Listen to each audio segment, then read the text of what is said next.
नमस्कार दोस्तों, स्वागत है आप सबका भद्रा आईएएस एकेडमी में। कंटिन्यू रख रहे हैं हम लोग अपने करंट अफेयर के ब्रह्मास्त्र सीरीज का ये नेक्स्ट लेक्चर नंबर 4। तो चलिए, without wasting a time, let's start our lecture. सबसे पहले हम लोग आफ्सपा के विड्रॉल के बारे में यहां पर डिस्कस करने वाले हैं। AFSPA stands for armed force special power act. Now इसको विड्रॉ किया गया है असम के एक डिस्ट्रिक्ट से, और उस डिस्ट्रिक्ट का नाम है Dibrugarh. This was there in news. देखो, अभी भी कुछ कुछ ऐसे डिस्ट्रिक्ट है जहां पे अभी भी आफ्सपा एक्टिव है। जैसे अगर हम लोग बात कर ले, कुछ कुछ डिस्टर्ब्ड डिस्ट्रिक्ट हैं, राइट। सो बट जो डिस्ट्रिक्ट डिस्टर्ब नहीं है, वहां से आफ्सपा को विड्रॉल कर लिया गया है। जैसे कि यहां पे आप देख पा रहे हैं, अभी भी असम में आफ्सपा कौन कौन से डिस्ट्रिक्ट में वो है, तिनसुकिया, शरायदेव एंड शिवसागर, राइट। उसमें अभी भी इंक्लूडेड है, बट डिब्रूगढ़ से इसको विड्रॉ कर लिया गया। इसके बारे में हम लोग डिस्क्रिप्टली डिस्कस जरूर करेंगे, बट सबसे पहले तो हम लोग आफ्सपा के बारे में आ जाते हैं। Arm force special power act. यह एक ऐसा ड्रेकोनियन एक्ट है जो क्या सुप्रीम कोर्ट के द्वारा बोला गया था दैट इस एक्ट के थ्रू स्पेशल सिक्योरिटी फोर्सेस को कुछ एक्स्ट्रा पावर्स मिल जाता है, राइट। सोचो, कुछ ऐसा एक एरिया है ड्रेकोनियन। देखो, किसके लिए ड्रेकोनियन है, पहले बात तो ये समझो। ड्रेकोनियन है आपके आतंकवादी या फिर मिलिटेंट ग्रुप्स के लिए, राइट। नॉर्मल आप हम जैसे लोगों के लिए नहीं है, क्योंकि अल्टीमेटली हमारा देश के सिक्योरिटी फोर्स हम लोग को ही सेव करने के लिए बने हुए हैं, राइट। बट अगर सोचो कोई एक ऐसा एरिया जहां पे मिलिटेंट एक्टिविटीज बहुत ज्यादा हो रहा है, तो वहां पर आपका आप अगर स्टेट गवर्नमेंट या फिर सेंट्रल गवर्नमेंट को लगे दैट वो डिस्टेबल एरिया है और उसको स्टेबिलिटी की जरूरत है, इसीलिए वहां पे आफ्सपा का इंप्लीमेंटेशन किया जाता है। इसको 1958 में ये एक्ट को लाया गया था, जिसके तहत क्लियरली यहां पे देखिए लिखा भी हुआ है दैट आर्म फोर्स को ये स्पेशल पावर्स और इम्यूनिटी प्रोवाइड करती है अगर कोई भी डिस्टर्ब्ड एरिया में आर्म फोर्स अगर कोई भी एक्शंस करे तो। बट अगेन, ये एक्शंस जो है, it is not kind of कुछ भी मन जो भी मन वो करे, राइट, है ना। कुछ कुछ रेस्ट्रिक्शंस ऑफ कोर्स है ना। सवाल ये होता है दैट कब इसको अप्लाई किया जाता है, जब भी कोई भी एरिया अगर डिस्टर्ब्ड हो under the section 2 of this AFSPA act of 1958। Now इसकी जुरिडिक्शन कौन है, कौन इसको डिसाइड करेगा दैट कोई वो रीजन खतरा वाला रीजन है या नहीं। उसका जुरिडिक्शन है हमारा state government as well as union government के पास, राइट। नागालैंड और अरुणाचल प्रदेश के लिए देखिए क्लियरली लिखा भी हुआ है, union ministry of home affairs जो है वो पीरियोडिक नोटिफिकेशन इशू करती है रिगार्डिंग दिस आफ्सपा का इंप्लीमेंटेशन, राइट। आफ्सपा को असम में सबसे पहले इंपोज कब किया गया था, ये भी आपको एग्जाम पर्सपेक्टिव से याद रखना है। That is November of 1990। और आफ्सपा जो है, यस, ये ऑफ कोर्स तिनसुकिया, शरायदेव और शिवसागर में 6 मोर मंथ के लिए हम लोग देख पा रहे हैं दैट यहाँ पे इंप्लीमेंट किया जा रहा है, राइट। क्यों? क्योंकि यहाँ पे उल्फा जो मिलिटेंट एक्टिविटीज हैं उनकी एक्टिविटीज अभी भी देखी जा रही है। पर डिब्रूगढ़ की अगर बात करें तो वहां से आफ्सपा को विड्रॉ कर लिया गया इफेक्टिवली फ्रॉम मार्च 2025, 31 मार्च 2025। और ये इंप्रूवमेंट जो है इसको एट्रीब्यूट किया जा रहा है to the proactive counter insurgency measures जो कि Assam police and different other security forces ने लास्ट के कुछ सालों में हम लोग को लेते हुए देखने को मिला है। On the basis of this question is given. Try to solve this question and write your correct answer in the comment section below. And हाँ guys, आप लोग बहुत जने पीडीएफ का बात कर रहे हैं। देखिए, अगर आप हम लोग क्या कर रहे हैं ना, ये जो सीरीज बना रहे हैं इसका एक साथ पीडीएफ को हम लोग आपको डायरेक्टली प्रोवाइड करेंगे। बट अगर आपको क्लास वाइज पीडीएफ चाहिए तो yes, this is my Instagram ID. Yes, you can visit this Instagram ID. आप मुझे मैसेज करो, वहां पे मैं आपको क्लास वाइज अगर पीडीएफ चाहिए वो दे दूंगा। बट हम लोग क्या कर रहे हैं भद्रा आईएएस एकेडमी के चैनल में, एक साथ पीडीएफ को कंपाइल करके वो आपको हम लोग प्रोवाइड करवाएंगे, ठीक है। सो या मूविंग ऑन, नेक्स्ट हम लोग बात करेंगे उन्नति 2024 इनिशिएटिव के बारे में। यूनियन कैबिनेट ने अप्रूव किया दिस ये उन्नति इनिशिएटिव। उन्नति का फुल फॉर्म क्या है देख लीजिएगा, उत्तर पूर्व ट्रांसफॉर्मेटिव इंडस्ट्रियलाइजेशन स्कीम। उत्तर पूर्व क्यों बोला गया है? पूरब पश्चिम उत्तर दक्षिण पता है? उत्तर मतलब होता है नॉर्थ, पूरब मतलब होता है ईस्ट, तो उत्तर पूरब मतलब क्या हो गया? North east. समझ गया आप? राइट। उसका ट्रांसफॉर्मेटिव इंडस्ट्रियलाइजेशन स्कीम, राइट। अब नाम से ही पता चल रहा है दैट यहां पे क्या होगा? इंडस्ट्रीज का ही तो ग्रोथ होने वाला है, राइट।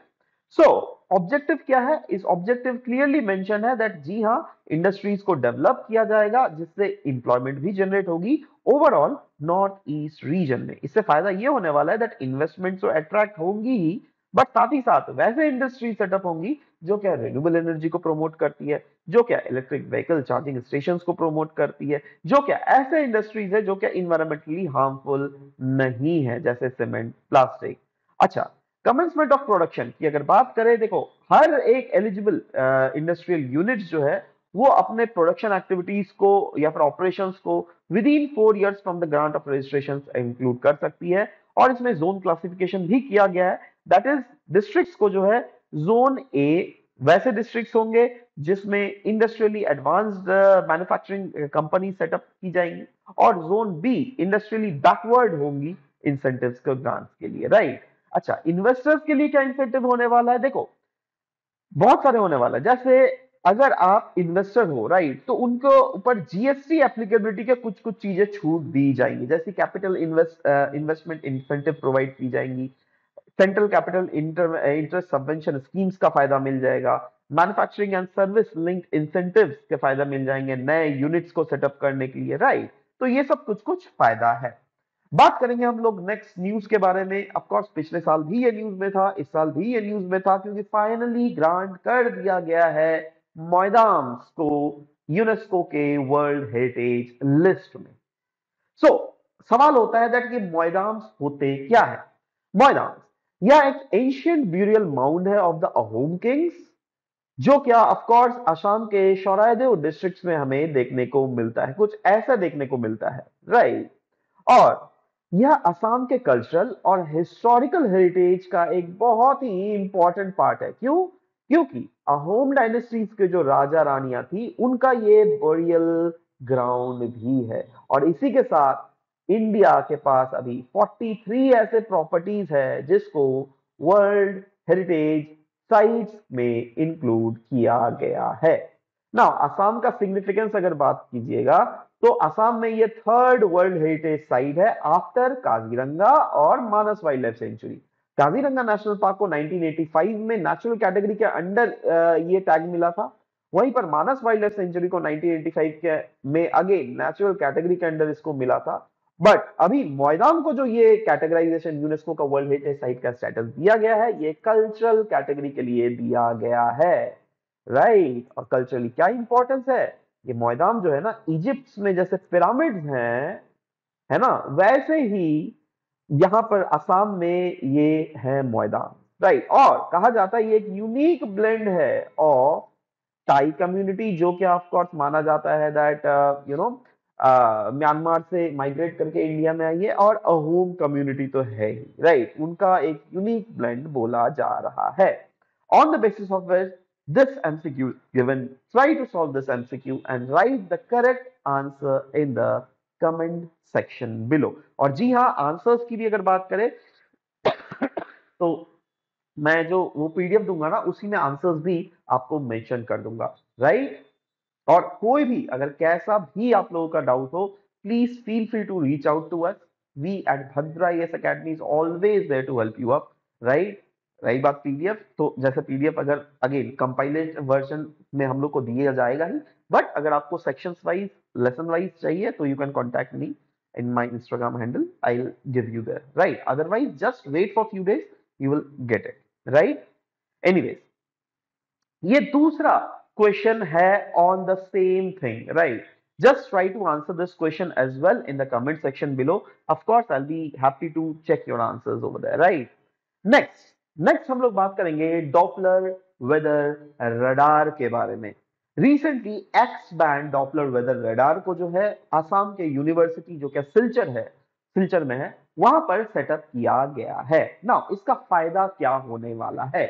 तो देखो सबसे पहले तो आईएमडी गुवाहाटी में साइन किया है एक memorandum of understanding Assam university के साथ, जिसके अंडर न्यूज में यह था that X band Doppler weather radar को इंस्टॉल किया जाएगा यूनिवर्सिटी प्रीमाइसेस में। इससे फायदा क्या होगा? देखो, ये जो रडार सिस्टम है ना, इस पिक्चर में आप देखना, ये जो रडार सिस्टम है, इससे क्या होता है, रेडियो वेव्स को भेजा जाता है। रेडियो वेव्स क्या करेंगी, ये जो बारिश हो रहा होगा ना, उसके पानी के ड्रॉप से टकराकर वापस इस रडार में मिल जाएगा। अब रडार को क्लियरली फ्रीक्वेंसी मिल जाएगा दैट कितना फ्रीक्वेंसी से रेन ड्रॉप्स नीचे गिर रहे हैं, उसका स्पीड क्या है, उसका डायरेक्शन क्या है। इससे फायदा क्या होगा? आराम से प्रेडिक्ट किया जा सकता है स्टॉर्मी या फिर हेवी रेनफॉल के कंडीशंस को इस सिचुएशन के दौरान। इसके बेसिस पे ये एमसीक्यू दिया गया है। Please try to solve this MCQ and write the correct answer in the comment section below. Moving on, next हम लोग बात करेंगे संगीत नाटक अकेडमी अमृत अवार्ड के बारे में। मिनोती खाउन जी, जो कि एक एमिनेंट वायलिनिस्ट है फ्रॉम द असम, उनको ये संगीत नाटक अकेडमी अमृत अवार्ड से नवाजा गया है, क्योंकि उनका एक्सेप्शनल कंट्रीब्यूशन देखा गया in the Hindustani instrumental music. ध्यान से देखना, ये कार्नेटिक नहीं है, हिंदुस्तानी इंस्ट्रूमेंटल म्यूजिक बोला गया है, राइट। नाउ यह एक प्रेस्टिजियस नेशनल लेवल ऑनर है जिसको प्रेजेंट किया जाता है बाई संगीत नाटक अकादमी, और जो कि इंडिया का नेशनल अकेडमी है for music dance drama, of course आपको पता भी होना चाहिए। नाउ इनको जो है सिग्निफिकेंट, इन्होंने, इनका योगदान क्या रहा है, इन्होंने जो है ना ट्रेडिशनल इंडियन क्लासिकल म्यूजिक में वायलिन को इंट्रोड्यूस करके उसमें मास्टरी कर लिया, और इसको इस ट्रेडिशंस को भी काफी ज्यादा इनरिच किया गया है। और इनको माना भी जाता है दैट इन्होंने ब्रिज किया है ट्रेडिशनल हिंदुस्तानी स्टाइल को वायलिन टेक्निक के साथ, और प्रोमोट किया है Indian classical music in Assam as well as north east region. इन्होंने ट्रेनिंग एंड मेंटोरिंग प्रोवाइड किया है to the next generation of classical musicians as well, right? On the basis of it, this MCQ is made, which is consisting of 4 statements.